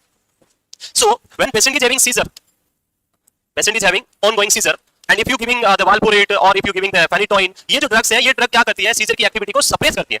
But person is already having seizure, मतलब सीजर जनरेट हो चुका है, और जो ऑलरेडी जनरेट हो गया वो सप्रेस नहीं होगा by this using this. So ये ड्रग यहां पे इफेक्टिव नहीं होगी. During seizure this drugs are not effective. वहां पे हमें क्या करना है? We will give the drug to prevent complication related to seizure. अब कॉम्प्लिकेशन क्या हो सकता है? सीजर का मेजर कॉम्प्लिकेशन कि patient is having jerky movement that lead to injury. Head आपका हेड इंजरी हो सकता है, फ्रैक्चर हो सकता है, ये कॉम्प्लिकेशन हो सकता है. अगर आप पेशेंट हॉस्पिटल में है तो हमारे पास ऑप्शन है, we will go for the best drug which is propofol. In hospital in emergency we will use the propofol और other muscle relaxant drug. So ये ड्रग सीजर को रोकेगी नहीं, सीजर तो ब्रेन में कंटिन्यू रहेगा, पर जो मसल मूवमेंट हो रहा है वो क्या हो जाएगा? स्टॉप हो जाएगा. So we will go for propofol. Sedative drug सुना है? White milky drug. And we will go for muscle relaxant like succinylcholine, atracurium, rocuronium, vecuronium जो ड्रग्स आती है इनमें से हम यूज कर सकते हैं. तो ये ड्रग ड्यूरिंग सीजर इनको यूज करेंगे. जब सीजर एक बार क्योर हो गया, रुक गया, देन उसके बाद हम क्या करेंगे? पेशेंट को according to the disease carbamazepine, valproic acid या फिर फेनिटोइन जो भी है वो वापस कंटिन्यू स्टार्ट कर देंगे. क्लियर? Next, phenytoin. फेनिटोइन और Eptoin, it's very important for your exam. Why it is important? Because ये क्या लेनी है? रेगुलर बेसिस पे लेनी होती है. अब आपसे पूछ ले कोई भी कि रेगुलर क्यों लेनी है, इंटरवल सेम क्यों होना चाहिए?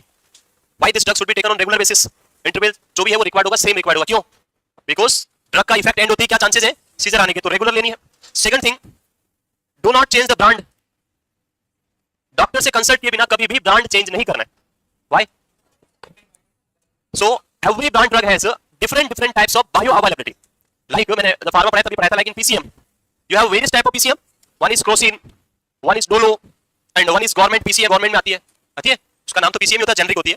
जब आप इन ड्रग्स पे जाते हैं और इनकी बायो अवेलेबिलिटी चेक करेंगे तो every drug has different level of bioavailability, और according to the bioavailability effect will be different. किसी पर्सन को ये जो आप गवर्नमेंट वाली ड्रग सप्लाई आती है वो लोग पसंद नहीं करते हैं, वो बोलते हैं इसको लेने से कुछ होता ही नहीं है, मुझे तो यही चाहिए डोलो या मुझे तो क्रोसिन चाहिए. अलग अलग होती है सबकी अपनी चॉइस. क्यों? क्योंकि उनकी बायो अवेलेबिलिटी क्या है? सबकी डिफरेंट है. बायो अवेलेबिलिटी मतलब फंक्शनल फ्रैक्शन जो है, वर्किंग अमाउंट जो है वो सेम यहाँ भी होगा कि फेनिटोइन लाइक एक ड्रग आती है एप्टोइन नाम से, और कोई भी ब्रांड से, इपोर्ट नाम से या और किसी भी नाम से आती है, इसकी बायो अवेलेबिलिटी डिफरेंट होगी. जो दूसरा है उसकी अलग होगी, और जो डॉक्टर ने प्रिस्क्राइब किया है उसकी बायो अवेलेबिलिटी डॉक्टर को पता है.